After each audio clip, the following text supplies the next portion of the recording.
Don't try to get rich without ownership. The most successful solitary professionals, like novelists Stephen King and J.K. Rowling, create works that can be leveraged into mass-marketed products, such as movies. Productive land.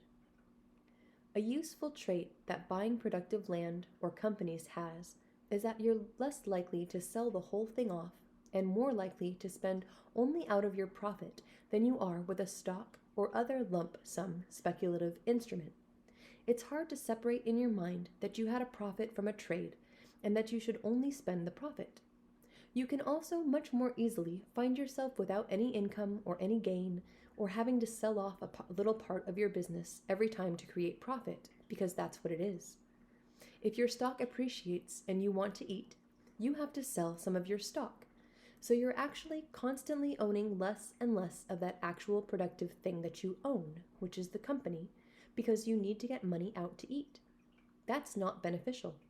That's part of the reason that when someone tells you that you need to use compounding interest, save forever and never take anything out, because one day when you can't go back in time and buy back quality of life in earlier years, you have more money than you need. Yay! Now you have more than you need by going without for so long. SciVive is not very interested or excited about testing to the limit of everyone's delayed gratification muscle. SciVivers would rather see you become excellent and make money by making the world a better place than sitting on your ass and letting compounding interest try to make up for your personal lacking. Go forth and kick ass. Forget about compounding interest. The 75,000 happiness myth. They say you need only make $75,000 a year to get maximum emotional benefit. I don't like this $75,000 thing. Let's look at how inaccurate this number is. Do you have addictions like gambling and drugs? You need more money. Do you have kids and a trophy wife? You need more money. Do you live in a super expensive place like San Francisco or New York City? You need more money. Are you terrible with finance and have lots of debt you need to pay off? You need more money. Saving up for retirement? Well, is that 5, 10, 20% of your salary? You need more money. With all the variance between different locations, lifestyles, and luck, it seems pretty silly to slap $75,000 on the price tag and call it the price of happiness. How useful is this number to people living outside the United States? Not very. How does one see if the cost of living adjusted this? That would make it slightly better. How many people do you know that actually got rich this way, only through compounding interest? Unfair world. If you look at anybody that's really wealthy and they have something expensive, that took many people a long time to build. Maybe it's a house, maybe it's a car. It just shows kind of the unfairness in the world that 10 people had to sacrifice all of their time for the joy and benefit of one person. It's a little bit interesting. And why do they do that? Because he was here first. It's a little weird. Stupid copyright law. Our small world programming for property being a thing and making great sense was extended to these new giant things that we couldn't dream of back then, and it's rather perverse. Intellectual property is even funnier. How can you own an idea, literally own it, and then own it 50 years after you are dead? Do you really need to own stuff while dead? The mega corporations win every day. The public loses. Get rich slow. Let's be serious. If everyone that read a book on how to get rich acted on it and became rich, there wouldn't be many poor people in the world. How easy it would be to read a get-rich-quick book and get rich quickly. The world has no shortage of get-rich-quick books, but you could say that the world does have a shortage of rich people. So how does that happen? You could say that reading a book on its own doesn't do much. These types of books have been coming out for hundreds of years. People sell you on doing what they used to do, but not what they're doing now. You'll see that they found greatness the minute they stopped doing what they're trying to sell you and started doing what they're doing to sell you. They're selling shovels to gold miners, not mining for gold. You only hear about the fake, feel-good, not hard work methods of improvement. Rarely will someone tell you that in order to kick ass and outcompete others, you have to learn the hard shit that you didn't want to learn in school, because that's the most useful stuff, like statistics and the method of Loki and Excel formulas. It's not fun, it's not pretty, and it's the real world. The real sustainable world desires facts and figures and feats of artistic excellence, all of which require time, effort, dedication, and a foundation of study that has no shortcuts. Good luck getting people to buy that book. No one buys the get rich slow scheme. What if they do? What if people are so delusioned by the get rich quick schemes that if someone actually just told them step by step how to get rich in 2 years, country specific? Goddamn if they don't want to read that stuff, the people who actually are willing to work to become rich. Wealth velocity, getting it now, the when. If you really want to make the world healthier, happier, and smarter, billions of dollars are going to be generated. The difficulty of how hard it is to make genuine change in people's lives through for-profit corporations. It's much easier to negatively affect people's lives with a for-profit corporation because there's more barriers to entry, which allows for profit. Things that influence people at younger years and things that influence people at older years. Everyone that's joined the Giving Pledge, they were reached out by a man who tried and spent hundreds of millions of dollars in charitable endeavor. Good ideas cause absolutely gigantic multiplier effects in money that no matter how hard you work, you will never be able to achieve personally. If you tell someone, listen, build my client's new house this week, I'm going to pay you on Friday. He says, I don't think you're going to have the money to pay me on Friday. I need to get paid on Monday. Then you go to the person who's paying to get the house built and you say, I wouldn't normally need so much money up front, but everyone wants to be paid on Monday instead of Friday, so now I need more money up front. And that guy replies, it doesn't look like you've got control of your workforce. Maybe you pay them on Monday and the house never gets built, so I don't feel comfortable giving you the money now. So it just goes up the chain. That's the paralysis of this boom and bust cycle, where you give away credit for free and then you constrict it. When it constricts, everyone goes into safety, security, savings mode, and then the money multiplier effect causes the money not to get spent. In case you didn't know it, the money multiplier effect means that for every dollar you spend, that's someone else's income. For every dollar that you give someone who's selling something to you, they now are very likely to spend roughly 80% of it. It's different in different societies. In America, we have a very high money multiplier effect because we have a very low propensity to save, whereas in China, they have a very high propensity to save, and therefore their money multiplier effect is lower. If you were to put $100 of your own money into building something in China, the net benefit to that economy would multiply less. It would turn over fewer times because it would get suctioned off into savings and buried in the ground or whatever form of savings that they would perform. The funny thing about savings is that unless they just bury it in the ground, if they put it into a bank, the bank tries to reallocate it. If you're in a country that has a big propensity to save, you're probably also of the mindset that you don't want to take additional loans, because that's the opposite of saving. Taking on debt and owing people money is the opposite of having extra money. In countries where people save more, those people probably also take out less loans, and thus are less likely to have exponential growth because the money multiplier isn't as strong. When people want to make a lot of money and get rich, I try and tell them to get on the sales side, because it's got exponential growth capacity, whereas cost, savings, manufacturing differences, and those things do not have exponential growth capacity at all, unless you combine them with the required sales increases. Penny wise, dollar foolish. The way that human beings treat large purchases with less care than they do small purchases, like the purchase of a house or starting a business opportunity franchise versus buying a new pair of shoes, pretty much means that those industries are the most ripe for unethical business tactics, because the same unethical tactics earn you more than they would with lower ticket items. People usually spend more time investigating a $200 television purchase than they would a $200,000 house or a $200,000 business. This is because we do not properly allocate our conscious decisions on these giant, hard-to-understand numbers. A dollar saved is a dollar earned. A pound lost stays lost forever. Original quotes I don't like in form, however, I do like in function. A penny saved is a penny earned, or penny wise, pound foolish. Linear expectations for constant correct behavior. Every dollar you save now, every dollar you save stays. Same with calories. Managing your expenses.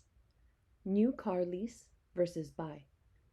The point at which a car goes down in value the fastest is when it drives off the factory lot, which makes good sense because why would you pay the same for a car that just drove off the lot when you could walk a couple feet farther and have a direct relationship with the dealer?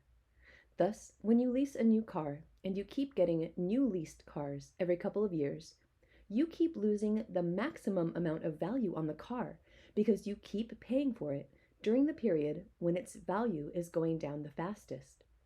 You also pay the maximum number of transaction overhead costs and visits to the dealer, and spending time choosing which car and specs you want. Then, on top of all that, you're also paying extra interest on borrowing the money to pay back the loan that you got to pay for a car that is going down in value the fastest it ever will during its lifetime.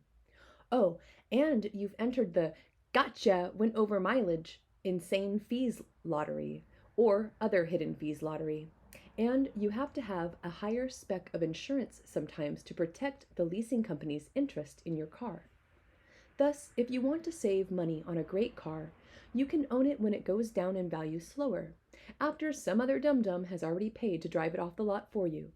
Another fun fact, let's say you buy a performance car, like a BMW M3. You can't even rev the engine to max during the first couple thousand miles because the engine is still breaking in. Why would you want to own a performance car during the period when its performance is crippled? Also, you're forced to do extra transactions after a lease, whereas if you own, you can just hold forever and skip the transactional costs and friction.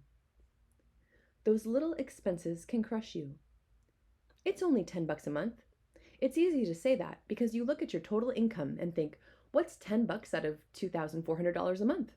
But is that the right way to look at it? You have real bills you have to pay every month. So why don't we take that $10 out of the money you actually have available to you? 40 hours, $15 an hour, $600, 4 weeks in a month, $2,400. Minus rent, $1,200, gas, $200, phone, $60, car insurance, $100, food, $1,500, internet, $60. So now what you really have left is $2,400 minus, in parentheses, $1,200 plus $200 plus $60 plus $100 plus $1,500 plus $60 equals negative $720.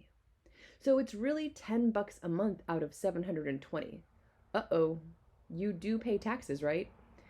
So in the $30,000 bracket, you lose about 18% to taxes, which leaves you with only $1,968 a month. So it's really negative $1,152. Now, if you never buy yourself clothes, never see a movie, never have to fix your car, never take a flight, never get a speeding ticket, never have any other expenses at all, your just $10 a month is actually 10 over 1,152. So, 1,968 minus, parentheses, 1,200 plus 200 plus 60 plus 100 plus 1,500 plus 60 equals negative 1,152. Wow, so if you spend $1,200 on rent and $1,500 on food, you've already gone over budget by 25% of your salary after tax. So you're already in debt $1,152 a month before you gave away the just $10.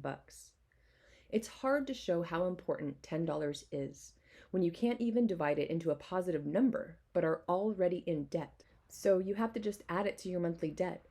Let's say you only eat McDonald's meals, $6 a Big Mac, so 3 meals a day, 30 days, $6 times 90, $540. Let's say you get your rent down to only $800 a month. Now you're at 1,968 minus parentheses 800 plus 200 plus 60 plus 100 plus 540 plus 60 equals $208. So just $10 is going to come out of the $200 you have left at the end of the month. If you never buy anything, ever, and only eat McDonald's meals, no desserts, ever. Oh, and we forgot electricity, water, garbage, home insurance, health insurance, girlfriend, pet, family, cable. So you're pretty much screwed. Do not give your money away. What about all those other things that show up on your credit card bill that you never got around to canceling? You probably need to eat rice and beans and pay down that debt. Affordable, healthy food is a great start to making money appear where there was none. Jobs. Automation is our friend. Imagine 100 years ago, you were a concert musician, and you heard that there was a new device that was going to take your job. This magical device would allow people to record a better musician than you, on the same instrument that you play, and everyone else in the world would be able to listen to that better musician, perhaps with a better instrument from the comfort of their home, over and over again, for free. You would be pretty scared and pissed off, right? You would no longer be as needed as you once were. The benefits you would need to provide people in order for them to choose seeing you and hearing you instead of seeing or hearing the recording of a better musician would have to increase. The point is, what makes a better world? Are there more people listening to music or performing it? It is obvious the world is better off with the ability to make recordings of our loved ones and music and film. The world is vastly better off than it once was. And yes, sometime in the long ago past, some musicians actually had to take a hit for the world to become greater. What's the solution? Pay the affected minority. It is always better to move the world ahead at the cost of a small minority, for that small minority can be easily compensated out of the mass earnings that come from implementing the better world, if you choose to do so, or they can just live off the saved earnings their monopoly power used to afford them, or they could be retrained for new jobs. Peak horse population occurred in 1920 in the United States. The car made the world a better place than the horse. Few people today know that the citizens of New York were worried they would be literally covered in feet-deep horse shit over time because it was accumulating faster than they could clear it, not to mention the thousands of dead horses that had to be carted away and turned into glue. Laying off $15 an hour workers is good for $5 an hour workers. Consumers demand better quality products at ever lower prices. Businesses produce goods and services for their customers and usually maintain a workforce of people to execute the tasks required to fulfill their customers.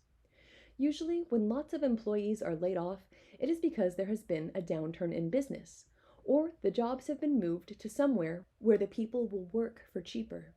This is complained about by the employees and by the general public and politicians.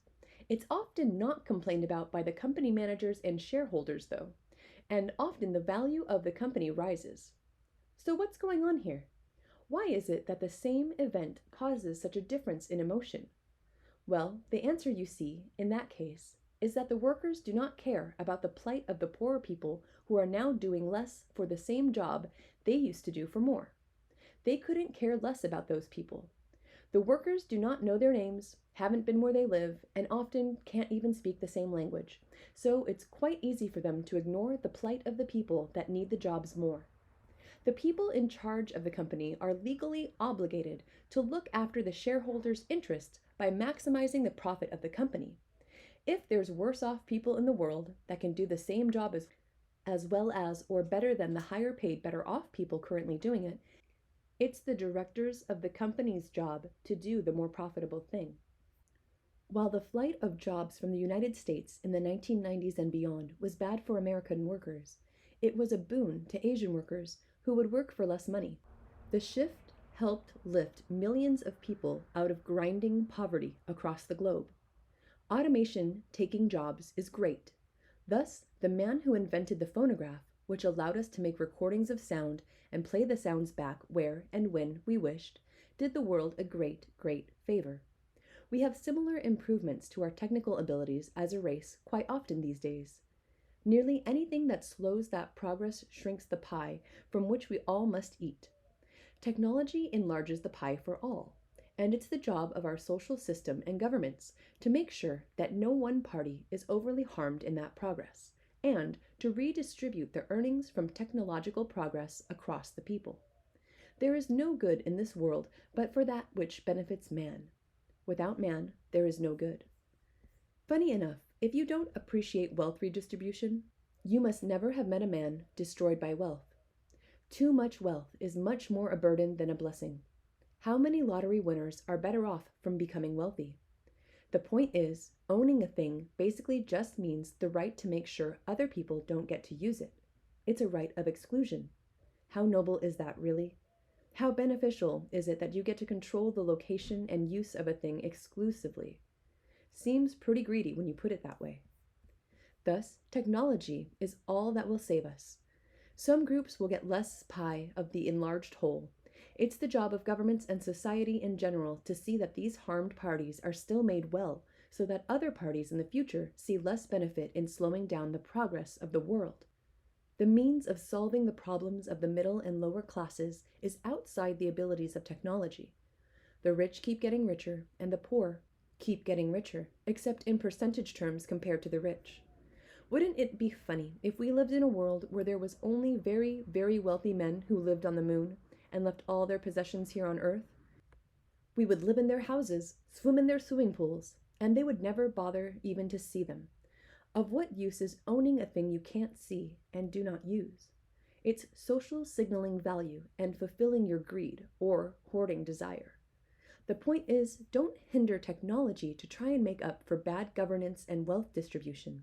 If you do, you'll still have a bad government and you'll still be broke. However, you'll also have no cool tech. Caring about the world beyond your paycheck. How many people want a job, any job that pays well and isn't too hard? Why would one restrict themselves to a vision that sees no farther than their paycheck and a day at work? We live in a world where people don't really care too much about what the actual result of the work they're doing is. If people cared more to be doing work that actually made the world a better place, then it would cost less to get people for those wholesome and productive jobs than it costs currently. If more people cared to work on empowering things, then more empowering things would get done because it would leave less people available to do the work that was shittier, driving up the cost of shittier work in an attempt by employers to fill the positions. Thus, as a thought experiment, if more people wanted to plant trees, then there would be more tree planters in the world because the price would be lower per tree planter. And if less high-pressure tactic scam salesmen wanted to do the job, then the pay would increase, and there would be less high-pressure salespeople. Thus, we would live in a better world if people cared more specifically about what the outcome of what their labor was, outside themselves. Stay close to the source of revenues. Just like protein turns into muscle easier, muscle is protein the same way that being a salesman turns into higher pay for you easier because you generate higher profits for the company. It makes it easier for them to give you what you yourself are creating, whereas if you create software instead of money, you are easier to consider a place for money to go out instead of a place where money comes in.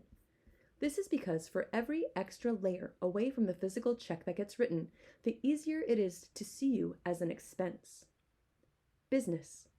The value of catalysts. Curation and catalyzing is super valuable. Shouldn't other curators and lubricants, catalysts, introducers, and networkers be similarly rewarded for performing the same functionality as synapses in the global superconsciousness? How valuable is the firing pin and primer to a bullet? What's worth more, the spark or the flame? Depends on how many flames you have, right? 0 flames, spark is everything. Lots of flames makes spark less valuable. The power of contracts. You sign a single piece of paper, the whole weight of the government and men with guns takes your stuff at gunpoint to make sure that you keep your word. Contracts are cool. Love the contract. Good contracts make good friends. Stupid job offerings. Treat your potential employees with the same respect you treat your customers when you market to them. Do not command them, do not insult them, respect them. For some reason, these days when you look for a job, you'll see tons of fluff and bullshit. When you write a job offer, if no normal human being would use any of the phrases to describe themselves that you're looking for, then you're just disqualifying all the people who are actually qualified. Do you really give a damn about half these things? If you make your requirements so fantasy-based, the only applicants you will get are those that are more than happy to lie to you and pretend they meet these bullshit specs. No honest person feels comfortable applying to such a fantastic list of nonsense. There might actually be 0 people on the planet that match these specs. Easy things like 10 years of experience required using a tool that's only existed for 5. Why do you care how many years someone has worked with a thing? Does years using a thing actually point to competency? If a person bashes one's own big toe with a hammer for 10 years, does that make that person a master carpenter? It doesn't matter what you have done. It matters what you can do. Fluffy, word-laden bullshit fantasy paragraphs describing humans that don't and really shouldn't exist serves one and only one purpose: to make your HR person look like they're useful. If your HR person writes stupid ads like this, fire them. These types of job postings do more harm than good. Dumb job ad example. Narrator's note: the following is an excerpt. Lollycam is looking for badass growth hackers. Online market manager. This position is based in San Francisco and Palo Alto, California. Looking for your next growth challenge? We are looking for online marketing manager. Growth for Lollycam app, who can strategically unlock the next stages of growth and continue to delight more and more users around the world. Lollycam is an iconic and fun video creation app which users around the world love to create memorable moments and share them with friends and family. But it's still day one in inspiring the world to create more and share more videos out of every day across all their messengers and social networks. You are a consumer-focused, data-driven, creative marketing leader who has successfully designed and delivered growth results at scale in the digital world. You will innovate and deliver bold new ways for us to systematically acquire new downloads, activate Lollycam to be visible in every online marketing channel. You will make our users easily find our app in the app stores, engage them day after day with new contents from Lollycam so they stay with us longer and bring their friends to our app. You will drive the strategy and operate daily marketing promotion for your functional area and oversee the development of new content by working together with our creative team. The successful candidate will have led growth for popular must-have consumer apps across platforms, combining creativity and passion for amazing customer experience with a growth hacker approach to driving acquisition. She or he will have a deep understanding of the acquisition, referrals, activation, onboarding, and adoption retention loop. She or he must be highly analytical, able to work extremely effectively in lean startup environment, and adept at synthesizing a variety of technologies and capabilities into high-quality, simple, and entertaining apps that customers love. Key responsibilities. Create the overall growth strategy, roadmap, requirements, and release schedule to drive user and user growth. Manage and lead the daily online marketing activities in various social media, messenger, web, email, in-app, and any right marketing channels. Provide the lead generation for what kinds of contents should be created for growth hacking with contents team. Acted as the front line to communicate with users' requests, needs, and complaints, and implement users' needs to product planning and roadmap collectively. Manage the brand identity and awareness to improve users' perception and support all the PR activities in corporate. Generate and go deep on consumer insights, business and production analytics, and competitive intelligence to drive product innovation and continuous iteration. Learn from customer feedback, behavioral measurements, and other data sources to craft better experiences and ensure we are building the right features over time. Work cross-functionally with content creation team and UX, engineering, and partnership teams to deliver growth on Lollycam in the US market. Drive positive business outcomes, including aggressively growing our acquisition rate, retaining existing customers, and engaging new ones by helping craft a vision for and then delivering bold product innovation. Make decisions around build versus buy to optimize around time to market. Basic qualifications.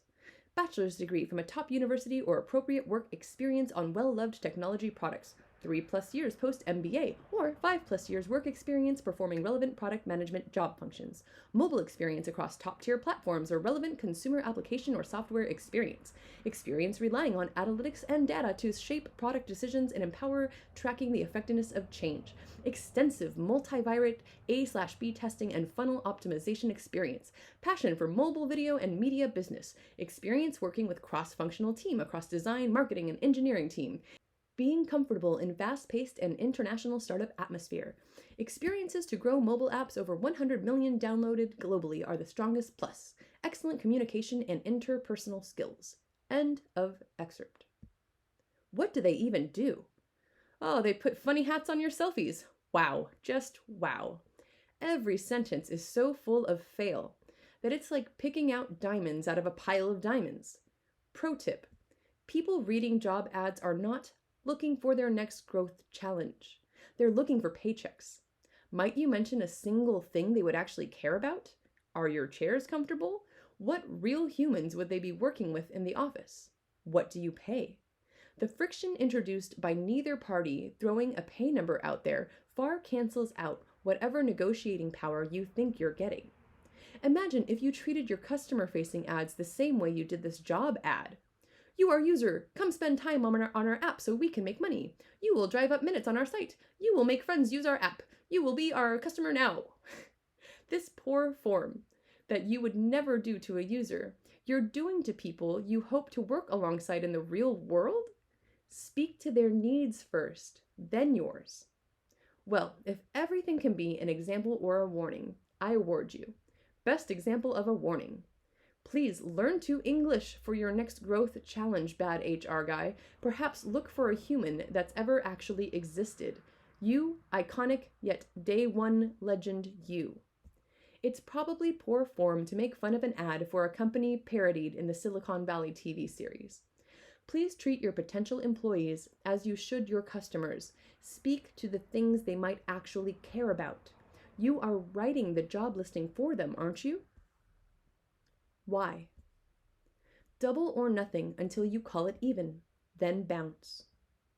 I used to play poker when I was supposed to be studying in school between classes. I'd be able to deal standing up while I was walking around, and it was a lot of fun. I had this one friend named TD, and TD would lose a lot. We used to play very volatile style, and he would owe me a lot of money. He would say double or nothing, and we would do double or nothing, and he would lose. Double or nothing, and he would lose again. Now he owed me so much money that he could never pay it back. And since he would never be able to pay me anyway, why don't I just let him double or nothing until he was even, and then maybe we can get him to lose an amount he'd be comfortable paying. That's what life is. Because of bankruptcy, and because we don't have debtor prisons and prisons full of slaves, or at least not there because of slavery. Then, if you are the risk-taking type of guy who's willing to double or nothing enough times, all you need to do to be rich is just to leave off on a double win. Because when you lose, you don't go under negative. Just file bankruptcy and you go back to zero. It's an asymmetrical war. You have a call option on the progress of the world. You take risk, double or nothing, stop on a double. If it doesn't work out, you don't go into the negatives, you just go to zero, because you are able to wipe out your debt like that. People that are constantly rolling nothings eventually get a double. Working a job versus owning a business. When you own a business, you help many people. When you work a job, you help one person, your boss, assuming the company has a single owner. It's kind of like that. You'll get more from serving others than you could ever get serving yourself. The sooner you start helping everyone else get what they want, the sooner you can hire a team of people who focus solely on making your life better so you don't have to. New computers coming out, they migrate you. New restaurant opening, you're already there on opening night because their job is to spend 40 hours a week making your life awesome. The sooner you can benefit others at scale, the sooner you can reflect that scale back to yourself and have multiple people doing full-time what you could never have the time, inclination, or perhaps ability to do for yourself. It's easy to think that what makes a man rich is what he does. In fact, what makes a man rich is what everyone else does. Bill Gates isn't wealthy because he started a business. He's wealthy because the entire world bought his products. It is the world and its systematic behavior that causes things to happen. This way, you can understand better that a different human Bill Gates would have emerged having performed the same task perhaps at a different time. There has to be some merit in shifting the focal point externally. I know it accounts for monopoly. If the government doesn't enforce your contracts or keep people from stealing your ideas and customers and goods, what do you have? Commerce is only possible through a group communal enforcement of goods. It's the system of other people that allows you to do whatever business you wish, more so than it is your raw desire.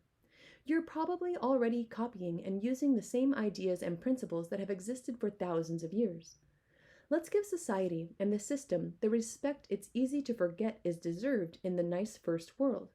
If you were to try and operate a business in the third world, you'd quickly long for a real court and real police. You have to put things in the right perspective. Look at the whole world. Give a random person $1 million or take away $1 million.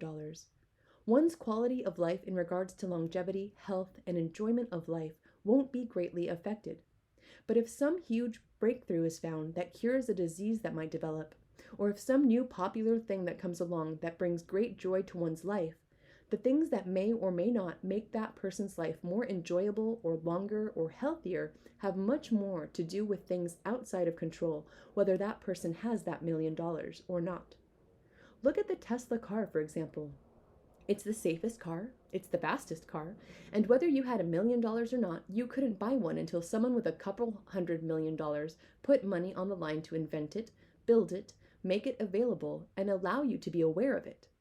And so, if you're truly globally conscious, you'll minimize the degree to which you think your money is going to make a huge effect in your life, and maximize the degree to which everyone else's productivity will.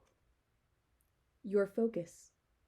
Focus on something that someone else actually cares about that you can solve a problem for. Study marketing tactics. A lot of people get to choose price points. Maybe in this industry, one price point beats another price point. Study color scheme. What color scheme should your website be? Does orange actually make people hungrier? Does hunger actually sell more of your product? Study timing. Study cross sales, study up sales, and study something that can exponentially grow so that you can solve somebody's problems financially. Don't study things on the cost side that you can't get exponential growth from. Oh, I reduced your costs to zero? A linear benefit. Please let me get a little bit of money, please, sir. And then it's not applicable across industries usually. Oh, I found you a way to make this product without using this chemical, so now you save more money. Okay, well, great. What does that got to do with selling tea in China? Not a thing. Goods and services are all that matter. If goods and services are how we measure the productive output of the world, then you only have two choices for making honest money in this life. If you start out as most of us do in this world, then you have to work for a living. If your choices are to perform services or make or sell products, SciVive strongly suggests you go the products route. Products are better than services. Products are better than services, a lot better. When you sell the hours of your life for money, you never find more hours to sell. You can also never increase your product range. You only have the hours you have. The best you can do is improve the market into which you sell your service, the hours of your life. You raise the price on your services. This is called getting a new job and finding a new boss to pay you. With products, you can scale up. You can expand your product range, expand your sales into other states and countries, get better prices, have special offers, package it better, offer it with other things, cross-sell, upsell, co-brand, private label, on and on and on. And now you have a brand that has a value of its own. You not only have a future and options, you can also make 10 times more sales every year for quite a few years. Now, let's say instead you start a service business, and now you're relying on the most unreliable thing you're likely to find. Teach your first apprentice? Great! Now you have your first competitor. You want to serve 10 times more customers in a year? It's easier to sell 10 times more boxes, quite hard to do 10 times more house calls. If you want help doing something, you need only dream what tickles your fancy. If you are driven by curiosity, like many are, it creates a drive in you that is not easily overcome. Let's say that you thought about a cool new idea that would solve a problem you have, and you decided that you would go forth and solve this problem and execute that cool idea you had. Then you remembered one of the tenets of a SciVivalist, which is you work hard to solve a problem for yourself, and that problem isn't well solved for other people, then you should take the time required in this ever shrinking and more niche crowd-funded world to solve that problem for others. Now, you not only get to enjoy the solved problem for yourself, you also get to enjoy the profit and prestige that comes from making others' lives better. When the curiosity dries up. Here's where you might run into a problem. Imagine now that the problem you had was well solved by the idea you executed. Now the original drive and curiosity is gone. If you want to remain engaged with the project, you must find a new drive and curiosity. What is it about the project you just finished for yourself that would make you interested in solving it for other people? Well, what cool thing could you do with the prestige or money that would come from solving the problem for others? Finding the new drive. Perhaps by getting everyone else's capital committed, you could solve the problem even better, with a better material, better rounded edges, a better feel or sound, whatever you have in your mind. Nevertheless, the idea is the same. Whatever you solved once for yourself, you could probably solve again for yourself in a better way if you had more money available. Why wouldn't you have 100 times the money available? Surely, as a true SciVivalist, problem-solving master, you could find over 100 other people in the world with the same problem. Otherwise, you would have picked a different problem to solve in the first place. Manifesting reality. Try this for fun. Take something that you want, anything, and plop it in your mind. Boom! There it is, the thing of your desire. It is now sitting on a well-lit white stage in your mind's eye. Now, let's dream this dream backwards. How did what you want get there to that stage? Okay, and what came before that? And before that? And before that?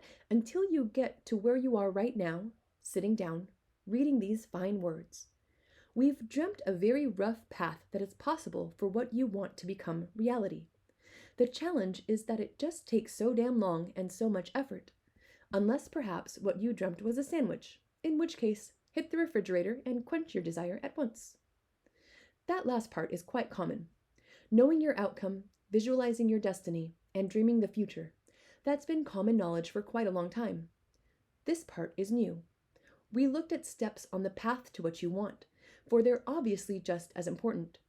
You will not get where you want to go without hitting some waypoints along the way. Teleportation isn't going to happen. Going backwards and visualizing those waypoints is super important, for it enhances the chance that you will reach the first of them, and then the next, and so on. So we did some backwards waypointing. Cool. What other awesome thing could we do? A creativity exercise could be beneficial. Let's imagine as well as we can that whatever you dreamt, it instantly became true, for giggles. And so as to not go off the rails into a doable la-la land, let's stick to dreaming things instantly coming true, just in the direction of that thing that's sitting on the well-lit stage in your mind. Delicious details. Here we go. Use this example to give it a try. Use something that has been in your mind for a while already, so it's easier for you to follow the waypoints. Let's use a common one, a website idea. On your stage, you can visualize the website. Back in the old days, you might have dreamt it as a building. But how many people can you positively touch with a building that contains a single business? At the top of your website is a beautiful call to action, a headline, something that the people visiting would actually care to hear and read about. It could be funny, it could be true, or both. You want your website to have none of the time-wasting, meaningless dribble that consumes so many other websites that are much more concerned with themselves than the customer. The highest and best use of a website is to serve their visitors. So, how is this website going to serve its visitors? In this instance, it is to share with them a very unique product that has never been for sale before and solves a few problems. You decide to go over a list of the problems it solves before choosing the language you will use to encapsulate the solutions. You must first visit the negative frame to invert it and focus on the positive. It's actually also useful to use positive and negative space, as it is to use rewards and punishments. There's really no reason to limit yourself to just pulling or pushing when you can do both. Sometimes negative space poisons the experience, so try to have someone else lose the cool points while keeping the good ones, if possible. It's an art. Problems to be solved. Our phones, computers, and electrical gadgets have never been more important to us. The one thing all these gadgets have in common is that they need electricity. Thus, there's always a question of how do you get the power from the wall into the devices you love? Jealousy. It's much easier to dream of a nice future when you see other people living your dream. What an easy shortcut to consensus on a viable path. Well, at least more viable than any other known way. Might still be impossible for you personally if you're a 4-foot tall guy who wants to play in the NBA. Make scalable things into kits. Make things scalable, make them into kits. Little problems that you spend lots of time on, like customizing a car, end up taking just as much time and feeling much harder than almost anything having to do with business. So just do the business and buy a better car. Cheaply and quickly testing if your business idea will work. You should try advertising whatever you plan to sell without actually stocking it. You can say that you just sold out, or you can say that you were just testing. If you can't get people to call the ad, what's the use of having the product at all? Ramp up. Focus on creating a design that human resources can advance without you. You don't have to be hard on yourself because you don't actually matter. What matters is the design. If you've got enough money to get a head start, set the right design and have the right human resources. You could do a terrible job and waste your life away, but the thing you create will do a great job, and perhaps those people that you hired and that you control, they're going to do a great job no matter what you do. Then, despite yourself, no matter how bad you mess things up, your employees are still going to do good work because there's people out there that just exist that way. Some people just kick ass because it's what they do. The term startups. Startup is a misnomer, a useless description of companies. If you are going to use words to describe things so that you know the difference between one thing and another thing, which is why everything doesn't have the same name, then you might as well stop calling businesses startups. This is because the important component of the endeavor is what they are out to do, not how old they are. That would be like calling McDonald's that 50-year-old company. No one cares how old or new your company is. We care about what you are doing. Let's stop calling all damn startups startups. Let's refer to them as to what they are actually trying to do and stop focusing on their age. Or maybe, if you wanted to, you could use their user account or some other metric that is actually useful. There's not a great deal of similarity between a company that's got 100,000 customers and is only 6 months old being called a startup and some dumb idea that you had in your basement about selling lemonade at a cardboard stand in your front yard, also a startup. Calling both of these things the same thing kind of breaks the usefulness long term, which was not useful to start with. When you launch a startup, there's a very good chance that you're not going to make a positive impact in the world because you're going to run out of money. Lots of people come up to you and say, "Hey, I've got a really great idea, but I'm afraid to tell it to you because I'm afraid that, you might do it."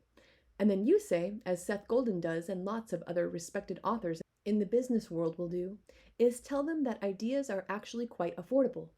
As a matter of fact, ideas are just about the least costly part of any business. You'll see lots and lots of great businesses with great ideas fail because, in fact, the hard and expensive part is cutting the wheat from the chaff. In addition, some of the best products that you'll find in the world that are well executed were not what they started out as. For instance, Flickr was originally a video game company. They accidentally became a photo sharing company, a good photo sharing company. Facebook was once meant to be just a way for people to talk to their friends at Harvard. Then it became a status symbol. From Wikipedia, Facebook is a social networking service launched in February 4th, 2004. It was founded by Mark Zuckerberg with his college roommates and fellow Harvard University student Edward Severin. The website's membership was initially limited by the founders to Harvard students, but was expanded to other colleges in the Boston area, the Ivy League, and gradually most universities in Canada and the United States, corporations, and by September 2006, to everyone of age 13 and older with a valid email address. They wanted people to be able to get an address there, and they thought that that was their value proposition.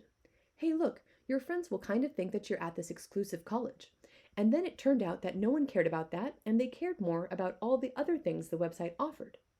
Slack, a multi-billion-dollar company, became a chat and collaboration app, but originally they were supposed to be something entirely different. I can't remember right now, but they just built that app in-house to manage the stuff they were doing. And 37 Signals, I believe, started the same way. They just needed something in-house, and they did what they needed. The story has happened over and over and over again, where execution is so good that the idea you didn't have originally is what makes you all your money, all your success, and makes everyone happy and gets you all the clients. The thing you weren't thinking of, which you thought would not work well, the side thing, is what actually got attention from the masses. The thing that you thought was awesome, the thing that you got funding for, the thing that you worked so hard for, failed and disappeared. Only because you were able to execute great on this other idea by making a smart pivot are you able now to make billions of dollars. Cut out the middleman. If a matchmaker introduced a man and a woman for pair bonding and said, "So I'm going to need you both to have sex with me 10% of the time you have sex with each other because I helped the deal happen, that's my cut." This is an example of how middlemen use scum tactics. Dad, son, and Facebook. Son tells Facebook, "Come see my soccer match." Facebook tells Dad. They're all at the same table. Dad then tells Facebook, "Okay." Then Facebook tells son, "Okay," and also mentions that he might want to buy some soccer shoes. This is the world we live in. Scaling. Scaling is easier when code does the work for you. Part of the reason that doing a software business is so much better than any hardware business, if effective, is because the amount of good that you can do for others isn't restricted by them having to buy, have shipped, store, and perhaps charge for a physical thing. Their life can be affected in a beneficial way at nearly zero cost per extra user. That's why, if you can find ways to help people digitally or through information, it's much easier to help more people. Remember this principle. It's easier to make money by affecting millions of people a little bit rather than a few people a whole lot. It's basically the limiting factor of how much you can positively affect someone's life. Even if you meant the whole world to a person, how could that person's whole world possibly compare in value to a small piece of world, but from 1 billion people? No matter how much you could do for a single person, you'd find it hard not to make more of an impact, no matter how individually small times 1 billion people. Focus on profit. Leave the less impactful things outside. Just bring in the profit. Try to do the things that are worth doing and not all the things you could do but aren't really worth much. The 80-20 rule makes it so that 80% of your problems come from 20% of your customers, and 80% of your profit comes from 20% of your products, etc. So by focusing on the good stuff and getting rid of the bad, you can do great things. Chew and swallow before you take your next bite. Imagine that you start 100 businesses and you spend all your time shopping for 100 locations for them to exist and building 100 logos, etc. It's likely you will end up with 0 businesses. Instead, let's imagine you just start one business. Do whatever you need to do to get it up and running and doing well, and then you go on to business 2. It's much smarter to start a thing and finish the thing so that it can be making you money in the background while you start the next thing than it is to half start 10 things and watch all of them fail. Or really even worse, they never fail because you think that they are all in progress, while in reality, they're all progressively and slowly failing despite your ongoing effort. 10 chefs going into the kitchen and blowing hot air on a steak isn't going to do as well a job cooking it as one chef putting it on the grill. Let your customers know you love them. Your customer sales processor should be more like a red carpet than a funnel, because red carpet is affordable these days, right? Evil business/dark patterns. Employees. Hire the right people. Do you have to be devoid of empathy to break out of groupthink and find profitable monopoly for yourself? Not caring about what others think allows you to work longer, harder, and on things no one else would care to. The myth of the 10x developer. A 10x developer is an individual who is thought to be as productive as 10 others in his or her field. The 10x developer can produce 10 times the outcomes of other colleagues in a production, engineering, or software design environment. Some things are so hard that you can either do them or not. You can't half do them. This is where 10x developers actually exist. Some things are incremental, like data entry. It's very hard to find someone that can speak or type 10 times faster than someone else. Thus, sometimes 10x developers seem to exist because they can do the thing that others can't. 0 or 1, binary. And sometimes that same developer isn't 10x at all because the project doesn't support the complexity required to stop others from performing, and thus allowing one to achieve a 10x status. Thus, if it's not complex, you're not going to have 10x. If it is complex, some people will never be able to do it at all, and in that case, they're really infinite X developers because that's the difference between something existing and not, right? For instance, let's say you need to bench press 500 pounds. Well, you either can or you can't. There's really no halfway doing it, right? So, is it fair to say that the person that can bench 500 pounds is 10x the person that can bench only 50? Nope, not if you only care about the 500 pounds. It's binary. The 50-pound bench guy isn't useful for this task. In summary, 10x is misleading. It's often all or nothing. Complexity allows 10x to exist sometimes. It is the thing being worked on that decides whether you can be a 10x performer or not. Before you look for a 10x person, ask, is this a thing that actually can be multiplied tenfold? Humans are far less reliable than machines.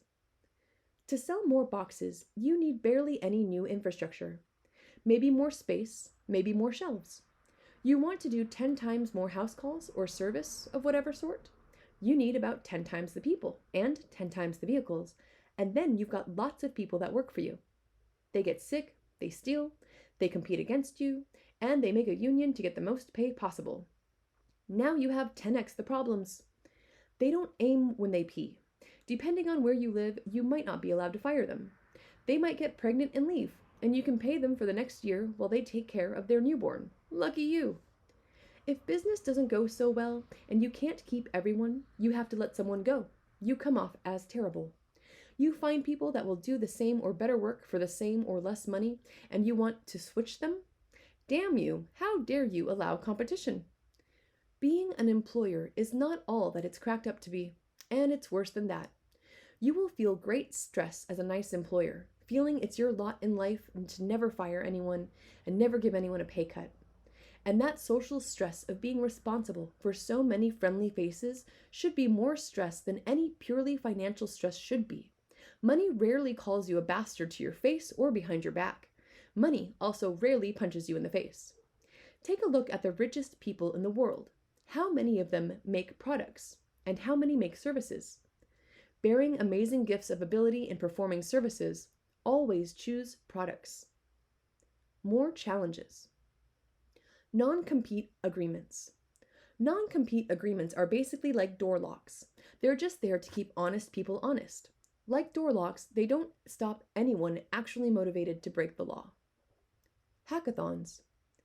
It's curious that you can, for $10,000, get 150 people to create something in competition for it. It literally means that you got 150 people to do something for $67 each. Yep, hard to believe it, but $67 times 150 people is $10,000. Wow. Detecting leeches. Forced vacations are nice because you can tell who's actually important and who's just a pretender. If they go on vacation and no one even notices, they very well may be a leech. Just like you're not always doing what you should do, I assure you, neither are your employees. If you happen to be in the tech business and you have the bandwidth, you might find it useful to just screen share their screens on your screen. If you have a 4K screen, you can look at 4 full resolution, 192 by 1080 screens. You can probably detect them messing around at a compressed resolution, depending on how large an area they're messing around is taking up. You could also use a program like Manic Time to track what files, websites, and programs they're actually spending time on. If you have enough employees, looking over their shoulders should be a full-time job, unless it's a hard-to-measure thing, like software, in which case you may not be able to detect good things, but you could detect bad things, like Facebook or Reddit. Minimum management. When you don't have to manage other people, you don't think work is getting done when you're not doing it. You're more likely to start doing shit once you lose your employees because your messing around becomes infinitely more obvious. When you are busy managing other people, you're not personally doing work to get the project done. It's even likely that the increase in performance you get out of the other people by managing them is less than you would just letting them be mediocre and working alongside them. This ratio changes the more people you are able to influence. The smaller the team, the more you should just work hard and let them mess up. Money is good to have. More money equals less risk. Better environment equals more opportunities. The compounding effect says that if you live in a better neighborhood, you have better friends, and you're more likely to make more money. If you make more money, you can have better healthcare and a car that avoids getting into accidents with other people. Go on YouTube and search for the Tesla Auto Collision Avoidance System or other manufacturers. You'll see accidents that definitely would have happened but didn't because they had enough money to have an anti-collision system in their car. And if you don't have the money for that, then you are going to have more risk in your life. The more money you have, the more time you have. The healthier you could be, the healthier you can eat, and the smarter your friends are, the more opportunities that show up. Where some people will die by getting the wrong treatment, you'll get the right treatment. And where some people will die by getting into a car accident, you may not because your car can save you. As a matter of fact, you could have so much money that you don't have to drive anymore. Or you could ride in a bus that's so big that the world could run into you and you wouldn't notice because of the momentum of your vehicle causes everyone else to be pushed aside. Family businesses. Lots of people grow up working for the family business. One could imagine lots of them get paid hourly. Paying your family members to work seems to be all right. The chance that you have a family business where your employees can actually grow is pretty slim. It is more likely they'll just leave you when they can. Negotiating. What is the least you'll take buying something? What would have to happen to convince you of this? If you can't get a good pre-question answer, you won't get a good real question answer. If you can't hold hands with the girl, you can't kiss the girl. If you can't get into a conversation with the girl, you can't hold hands. Hoop theory. 2 small hoops, 1 large hoop. This is like the Benjamin Franklin strategy that if a person does one thing for you, it's easier to get them to do more things for you. What's the least you will take? If I do X, Y, and Z, will you do M right now? No commitment, then you don't do X, Y, or Z. If I can get you a discount on this model and you get the red color, will you buy the car right now? If I pay you cash and buy right now, can I get a 20% discount? If they fail the pre-test hoop, then you haven't just given away margin for nothing. It's like security at the credit card company. They don't care what you have, they just want to have more. They want to feel like they broke your balls a bit to prove who you are. So any information you volunteer without them asking is just wasting the finite amount of data you have to offer and wasting time. Hell, you're probably messing up the script as well. Lots of lower paid people don't work so well off script. Leadership. There are a lot of people in this world who have employees, and some of them haven't learned to lead through example. They're paying a great privilege to have employees, and instead of becoming better men themselves and getting more performance out of their employees, they're shittier men themselves. And so, not only do they get less from their own weak performance because they don't feel obligated to perform and lead, be honorable and respected through positive behavior and output, and so they lose twice. They lose once by being terrible workers, and they lose again when their employees notice how bad they are and end up doing less as well. Winners lead by example and are honorable and bring their A game. The ones who win get all the benefits from themselves, which may exceed what the employees can generate. It may depend on how many employees are working and whether they are being allocated properly, and if the employees are driven to excellence. You cannot find too many examples of successful teams or successful companies who have nothing good going for them. Maybe they exist, but they're probably the exception rather than the rule. Recognizing a good business. To know all those things, that's actually specialized knowledge. Unless you've been trained in it, or are otherwise a very gifted and lucky person, you probably don't know what makes a good business a good business. Even if someone gave you an amazing, profitable idea with a high likelihood of working, you still wouldn't do it. Your super special, super amazing ideas that you think are so good and worth so much money are probably actually not, because you don't know what making a lot of money looks like unless you've done it a couple times. There are people who are qualified to know the difference between a good business and a bad business, and you may or may not be one of them. Just because you had the idea doesn't mean that loads of other intelligent people all over the planet didn't come up with that same idea and patent it before you. If you invented it on your own, it doesn't matter because so did lots of other people. While we're talking about simultaneous invention, guess how many times the super important, super awesome eyeball has been invented in different creatures on completely different paths? 30, 40, 50 times? It's something that's so important and so useful that if we all died off and there was nothing left here but the chance of life occurring again with near certainty.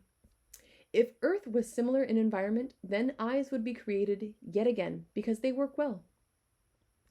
Idea profitability. If you want to know how sticky your idea is, you can just look at the profitability of your idea. The reason some things aren't profitable is because people don't want them to be. People vote with their dollars. If your ideas are terrible, people will let you know by not buying it. Whereas you might like to dream that the non-profit-oriented, more charitable idea is the better. Actually, what you're doing is you're just cutting off the voting ability of the people on the other side of the transaction. If you did charge a price, that price that you're charging is the ability for people to vote. That's their ballot that they got to tell you whether what you have is good or bad. If you're interested in serving the customer, if you're interested in serving the world, then you should give them the ability to tell you what they think by buying or not buying your thing. If you don't give them the ability to vote with their dollars, then you've never truly asked them whether what you're doing is liable or not. This is because the only reliable answer that you can use to know whether what you're doing is truly valuable to someone else or not is to ask them to answer you in cold, hard cash. Hire non-distracting people. Hire non-attractive if you can. Beautiful people absorb the time and consciousness of everyone near them, either actively trying to become romantic or actively trying not to think about it. That's the definition of attractive. It's not a choice. Obviously, if you're hiring booth girls or outside sales reps, actors, etc., then you will need to have some beautiful people on board. If you're working in an office, though, it's very likely you will do better with uglier people, at least from a distraction perspective. Now, on the recruiting angle, however, you might have some challenges attracting new talent if your office looks like a zoo of human oddity. You could also try hiring all of a single gender, but that would not go over well with the social justice warriors. Use beautiful people to face the public. Harness the power of beautiful people for your endeavors. Making a TV show? Fill every single role up with unrealistically beautiful people. Attraction is not a choice. We will tune in. Every time someone visits your store or sees your marketing, if you don't have a beautiful face on it, you've missed an opportunity to trigger an easy-to-get attraction response. We love beauty. Give us what we love. Reasons why you should think big. You may have yet to discover that when you are courting a beautiful woman, the amount of time and effort that goes into cute text messages, dressing nicely, going out on dates and such is exactly the same whether that girl is a 10 or a 5 on a scale from 1 to 10. Then why not aim for the 10s? It's their job to shoot you down, not yours. Go in there, take your licks like a man, and try to make it work. As they say, if you shoot for the stars, you very well may hit the moon. The interesting part of this discovery is that it applies to business even more adeptly than it does to love. The time and effort that you put into a business that has small growth potentials is identical to the time you put into a business that has billions of dollars of potential. In either business, you're likely to think about it and pay attention to news regarding it in your free time. When you're not in your free time, you'll likely be doing the 8 to 14-hour days that business people who want to be successful often put in. Why spend your time in a business with 10 to 1 million times less potential? How can you tell how much potential your business really has? A good metric some like to look at is how many lives can you affect? Is someone else already doing this for free? For example, let's say that you wanted to create a store to compete with Walmart. How will you compete with them? Better selection? Better price? They maybe work on a 3% margin? They have the lowest costs from their suppliers. It's really useful to compare the exponential growth side of sales to the linear cost savings side. One can go up really high, and the other can move very far. Progress, not disruption. Disrupt sounds like disruptor in a Star Trek movie. It's not something you do to a business. When the giant banks came and ate up all the little banks, giving you the maximum risk with the minimum choice, that was disruption. War is disruption. Disruption isn't a noble goal. It's the difference between change and progress. What you want is not disruption, but progress. There are whole business conferences literally called Disrupt because they love to see things disrupted, because they think it's very profitable to be disruptive to the existing companies in a space who are making lots of money. First, shareholders in businesses are a minority of humans, not a majority. The only people who love the disruption are people that are in the minority, that stand to benefit massively financially from it, or perhaps anarchists in general. Change isn't what we need, progress is. Disruption isn't what we need, progress is. If you consider a massively successful disruptive industry like casual gaming on your phone, which destroys thousands of years of useful human conscious ability every year, it should be a warning, not an example. Its profit is not a marker of how much better it has made the world, but of how much life it has wasted. So, basically, disruption is often anti-productive. If you focus on disruption, you are taking what already is and inverting it. You are not inventing what doesn't exist yet. When you use what already exists as a starting point to calculate the next thing that you will do, then you already have blinders on that will limit your creativity. You don't need a better game. You need a way to gamify things that actually help mankind. You don't need a way to make long-distance phone calls cheaper on landlines. You need to stop having landlines. That type of thinking. Make your customers' lives easier. Look past the sale. What common behaviors do your customers have to perform after they buy from you? Do they have to buy other parts? Do they need installation? Do they have to track shipments? What about before the sale? Are there special tools? Do they have questions that must be answered? Why force them to become experts and know more about the business than you do? Why don't you do the experimenting and science for them? So few people do this that you can actually make it your brand. You know what your overseas B2B customers have to do when they buy from you? Track shipments and pay customs, etc. Why don't you pull the tracking data off the shipping vendor for them so they don't have to figure out 2 websites and can just visit yours? Then you can scrape the data to see if one of your mail carriers is slow or losing packages and they have a reason to come to your website more often. If you give them the tracking number and want them to use it on the website, why would they then come back to your site and see your cool new products? Foot traffic and eyeballs are valuable. Do your own unboxing videos. You spend millions on packaging material and design, but if someone wants to see an unboxing video, they have to go to some garbage video YouTuber. Why don't you pay for your own professional unboxing videos? Why don't you do your own reviews as a giant corporation? You see how popular they are, right? The end users care more about the unboxing and review videos than any of the sad marketing fluff bullshit on your websites. Stop looking inward and get in uptime. Know what your customers should want before they do. Know more about your product than they do. Do all the post-sale stuff for them instead of relying on amateurs to do it for you. Perhaps in the process, you will even learn more about what you are making and selling so that your next version can be better. Multi-tier usage of people in markets. Why we don't see more multi-tier usage of people in markets? Hey, you know someone that has this? You get an X finder's fee, or hey, I'm looking for this, I'll pay this and I'll throw you X dollars for the introduction. It's a low price to pay for finding and being able to transact on what you are looking for. Google is an affiliate, an information middleman. Look at how much money Google makes serving this exact purpose. They're a giant middleman to the world's information. They generate no content worth reading compared to what they index. Look at how much money they make. Generous return policy boot sales. It's easier to build down the stack than it is to build it up because you're already a customer of what is below you. You have an engineering and product scope problem going up the stack. You're not as qualified to know what the customers want up there. Bidding tactics.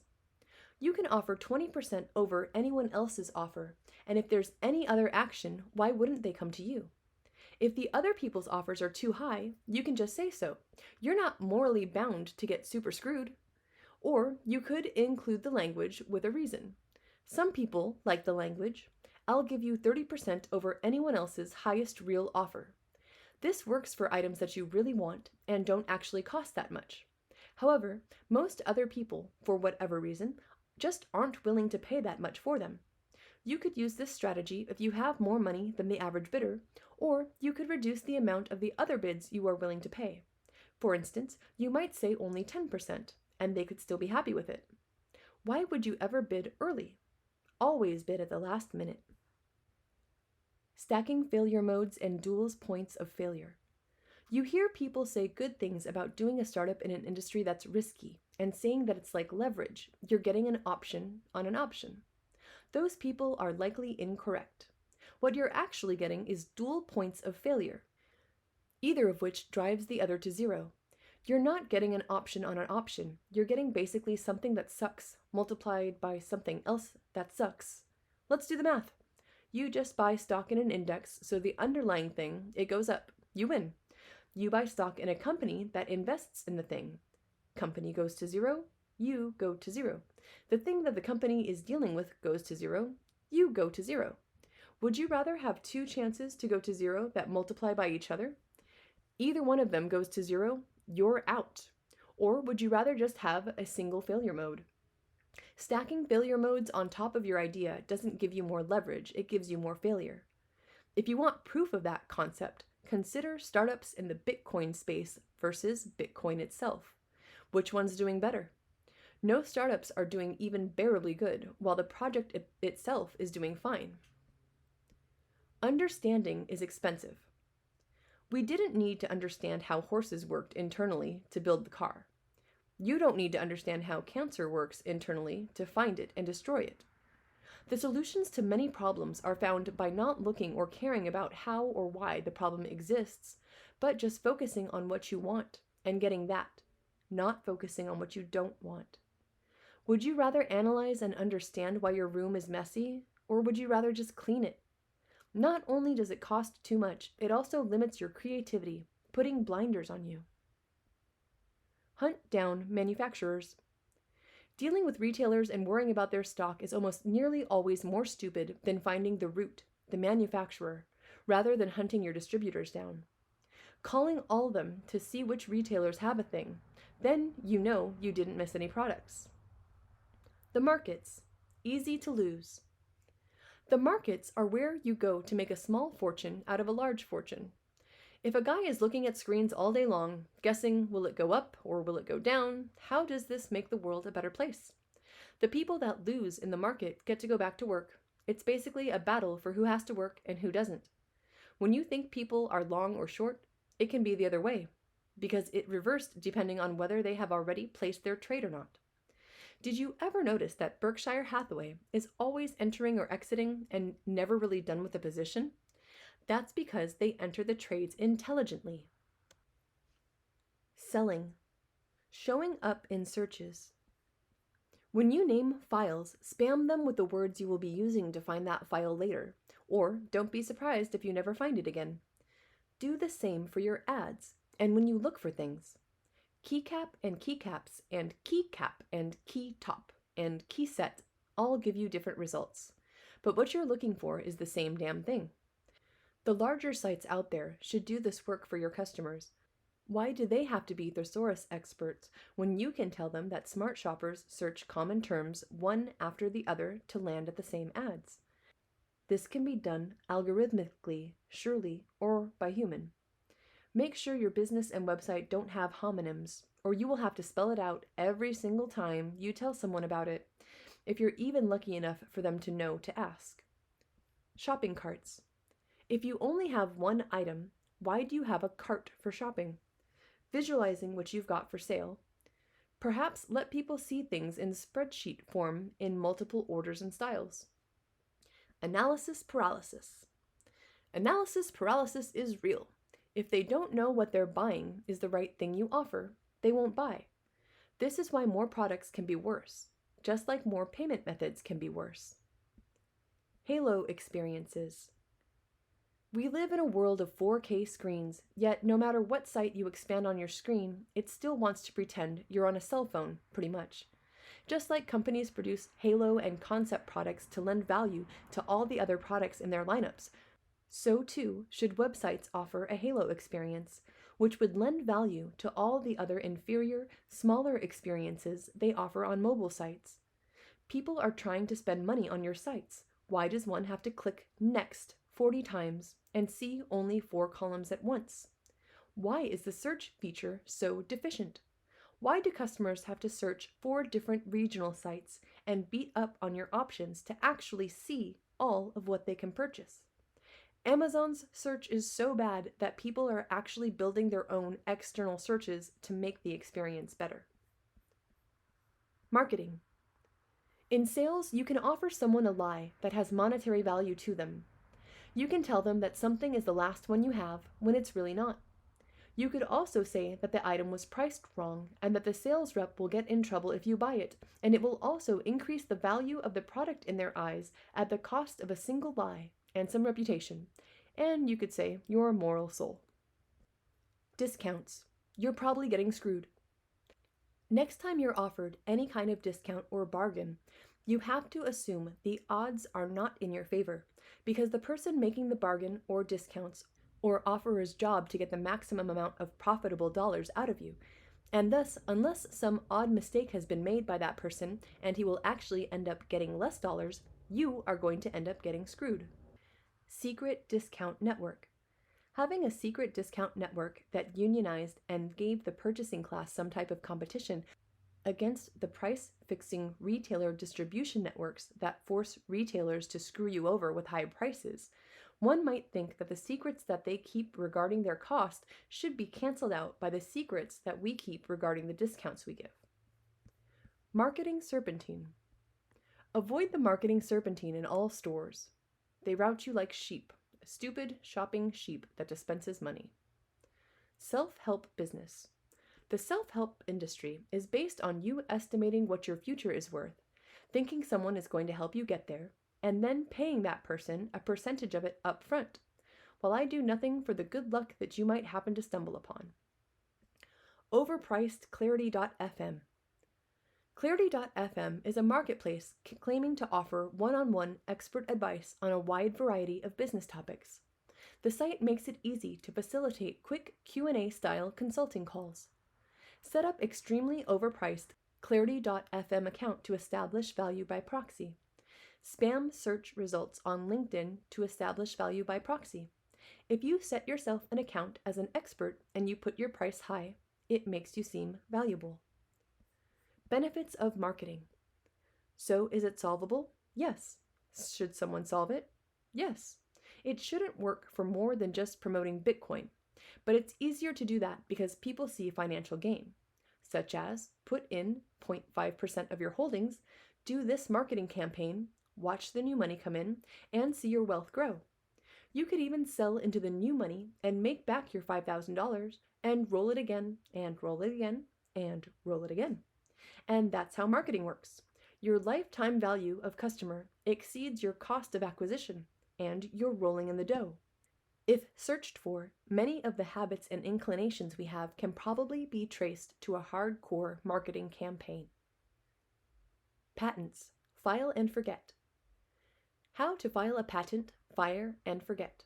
You will spend more time researching if a patent already exists than paying your fee and letting the examiners do their jobs, which is to find out if it already exists.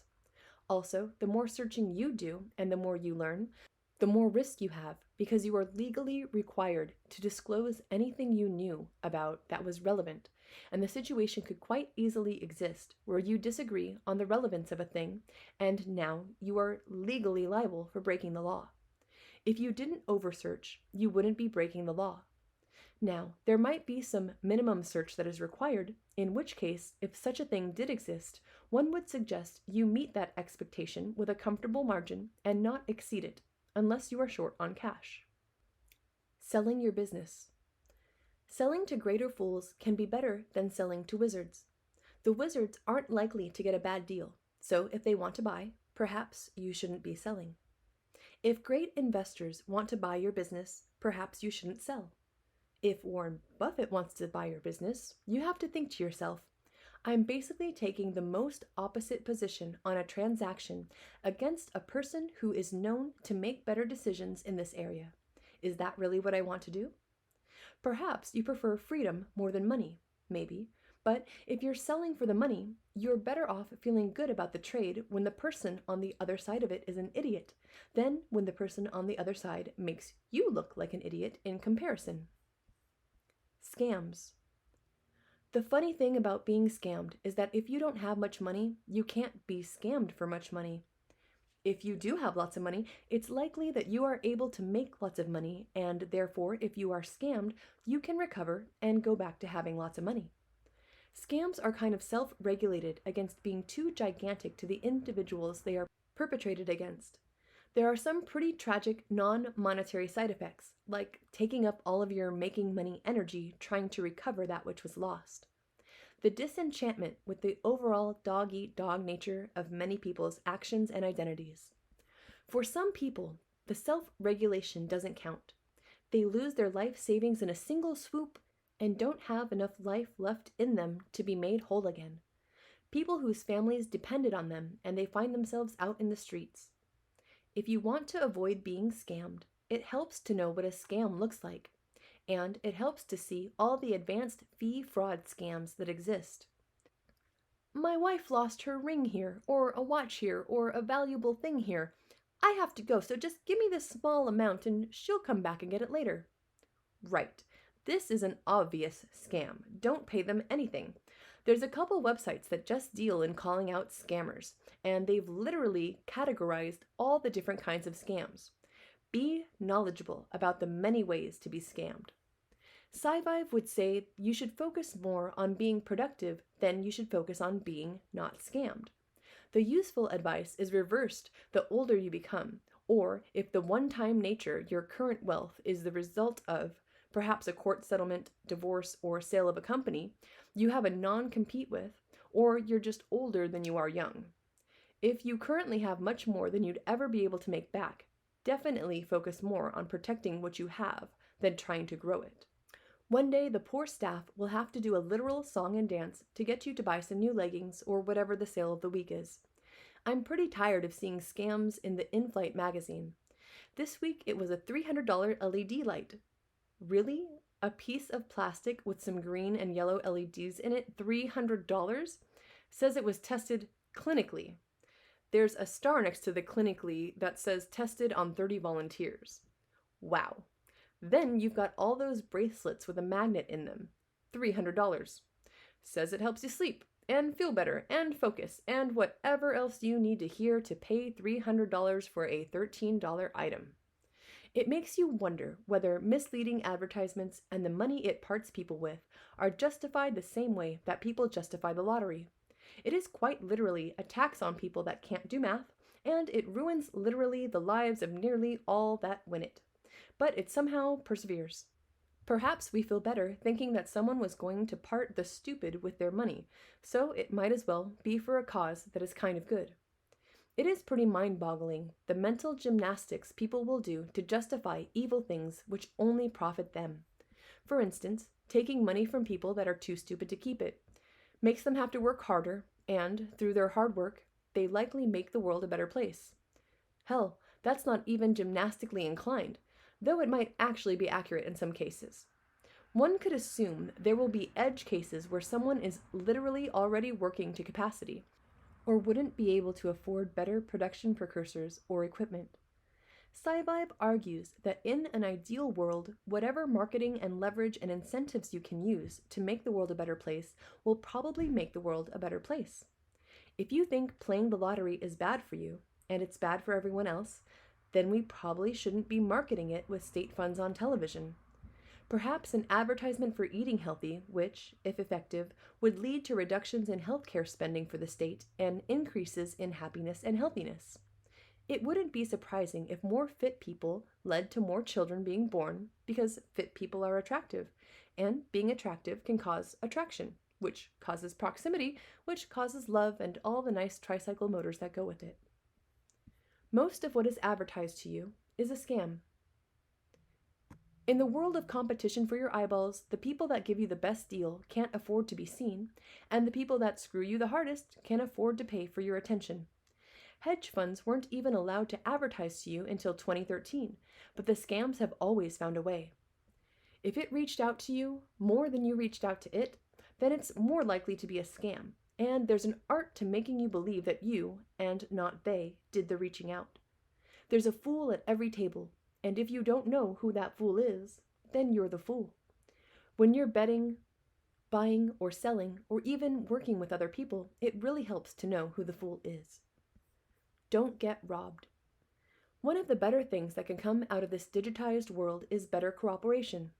Now, if you let someone rob you, you have not only turned them into a bigger crook because you offered them such a great profit, you also lost money and a friend, or money and a relationship. Now you have also sent a pointer that anyone else that wants to make money has that as a behavior that they can do. It's just all around bad. Pyramid schemes. Don't fall for MLMs, multi-level marketing schemes, get-rich-quick schemes, or Ponzi schemes, or any of the other stupid schemes. Buying jewelry and speakers from the backs of trucks and in parking lots, people do both of these things all the time. The speakers are never good, and the gold usually turns out to be fake. MLMs are the maximum amount of middlemen and the minimum amount of useful employees. If you've heard of an item but for some reason you can't buy it at any stores, even though it's not expensive, then you are likely looking at a pyramid scheme or a niche item. Items that are affordable and useful find their way onto shelves in normal stores, just like soap and bread. They're not hard to find, and they have the minimum number of middlemen. No one will spend time convincing you to come to their bread sales hype seminar, to buy your bread reseller package because it's already an efficient market. All you would be doing is jacking up prices to the end users and getting in between them and the manufacturers. Get the best work done.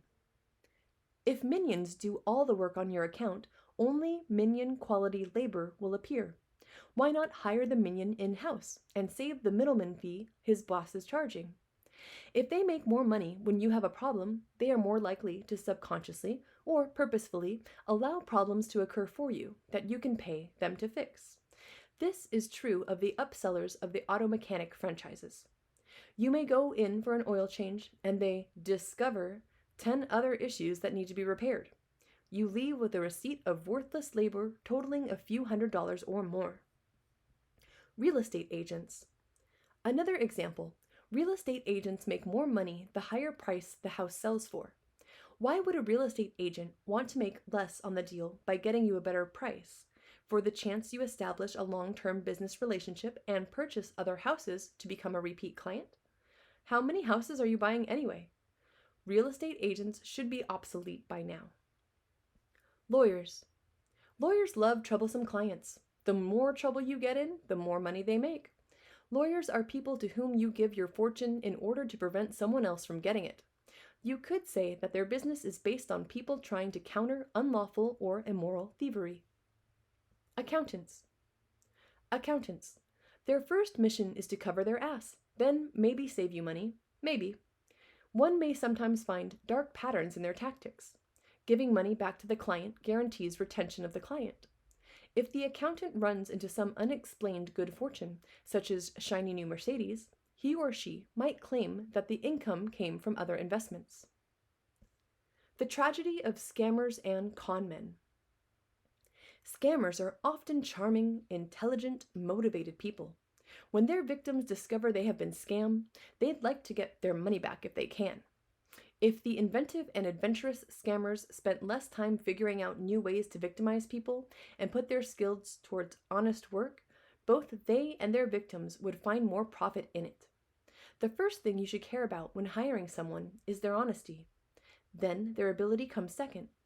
If someone that worked with you wanted to steal from you, you prefer they be ineffective. Thus, ethics comes before ability. Finding marks and dupes. Sometimes what seems stupid is actually pretty smart. Scam emails are written in terrible fashion because they only want less intelligent people to respond. They don't have time to field time-waster phone calls. They evolved to be worse in order to scam better. What people name their business tells you more about the person naming it than it does the actual business strategy or product. Business names tell you more about what the person in charge of the name had in their mind space than they tell you anything about the business.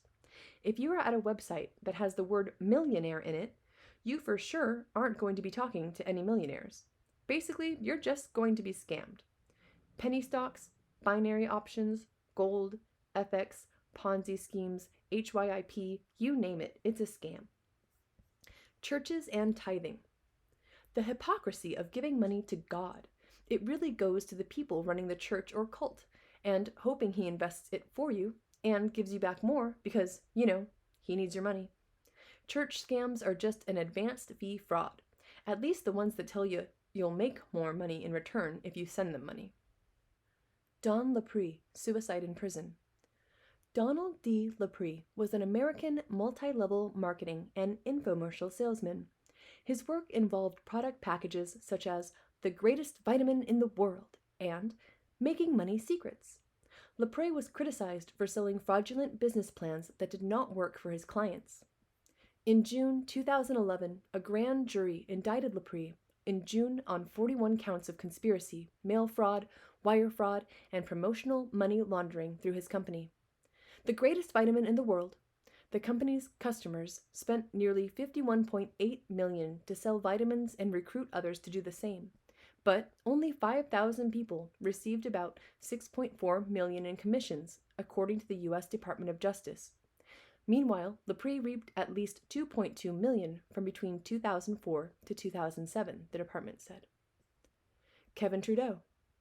Kevin Mark Trudeau was an American fraudster, author, salesman, and pool enthusiast, known for promotion of his books and resulting legal cases involving the Federal Trade Commission.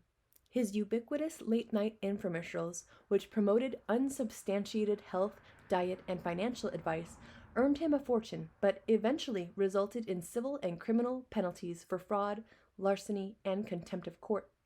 In November 2013, Trudeau was convicted of criminal contempt and was sentenced to 10 years in federal prison and a $37.6 million fine. He will be eligible for release in 2022. There are many, many more just like them. Investing. Getting rich on low returns takes too long. To get rich is a pretty stupid idea the way it's normally suggested. You literally have to continually, nearly forever, never take money out of your account and experience any of the real world benefits of being rich by being able to actually spend money on things you want. And then one day, after your life is nearly over, you finally get to be rich because you deprived yourself so long. That's not a good way to get rich at all.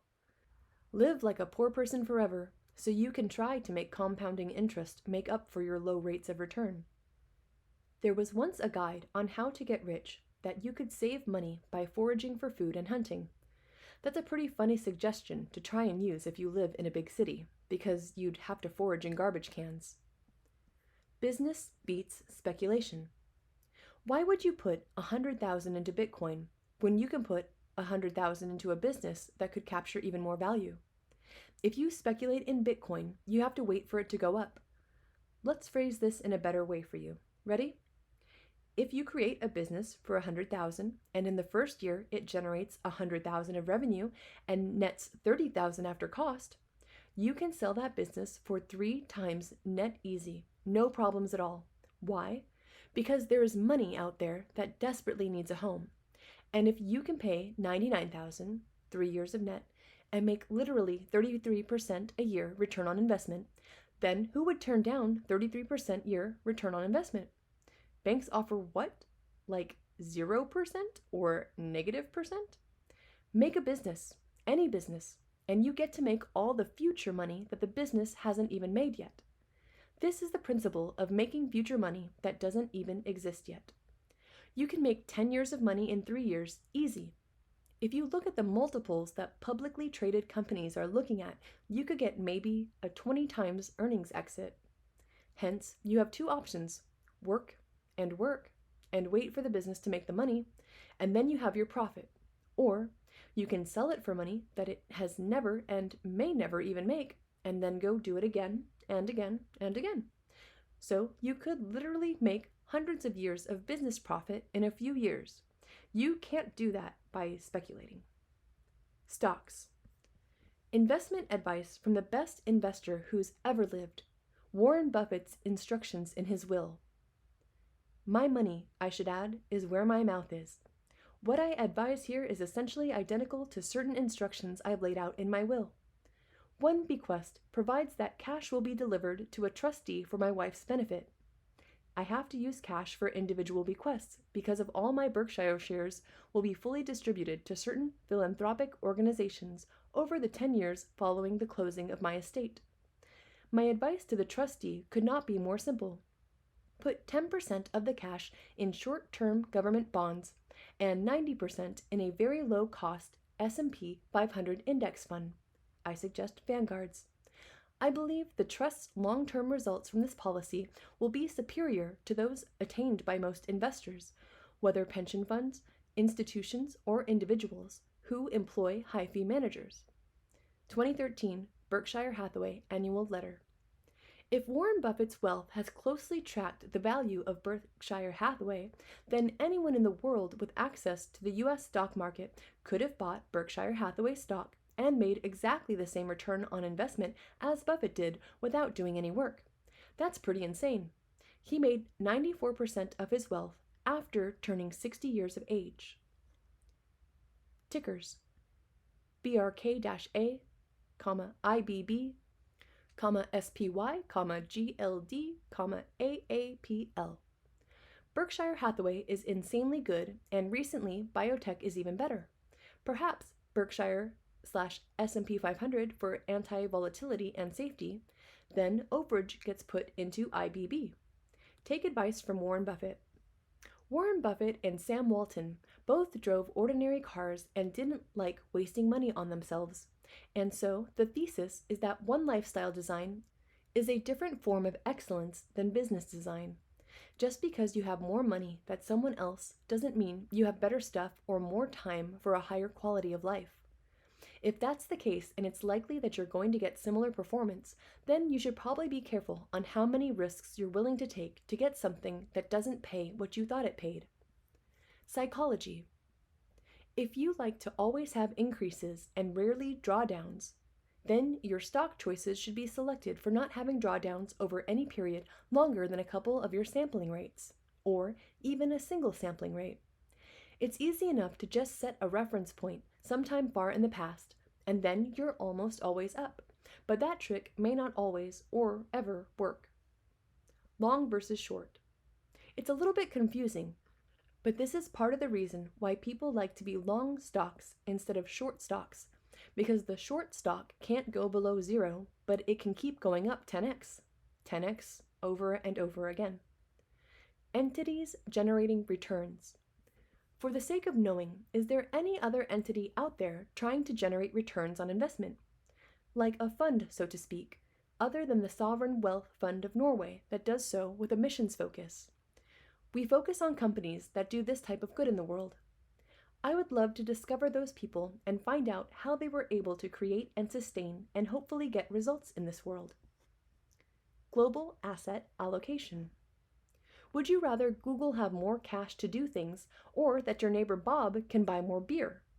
To some degree, it's better for the world that Bob drinks less beer and some companies have more money.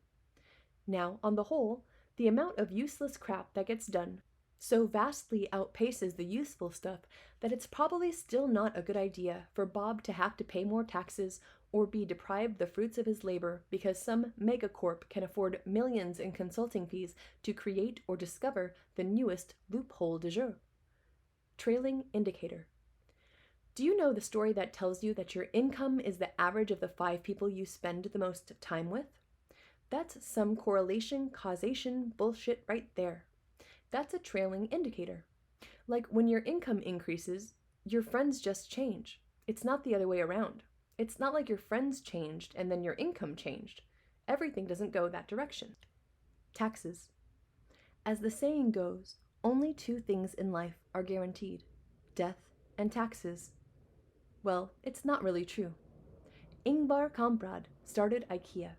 He owns most of IKEA through INGKA Holding and Stitching INGKA Foundation. He took his share of IKEA, put it in a trust, and the trust pays no taxes, so he basically pays no taxes. Rich people do this all the time.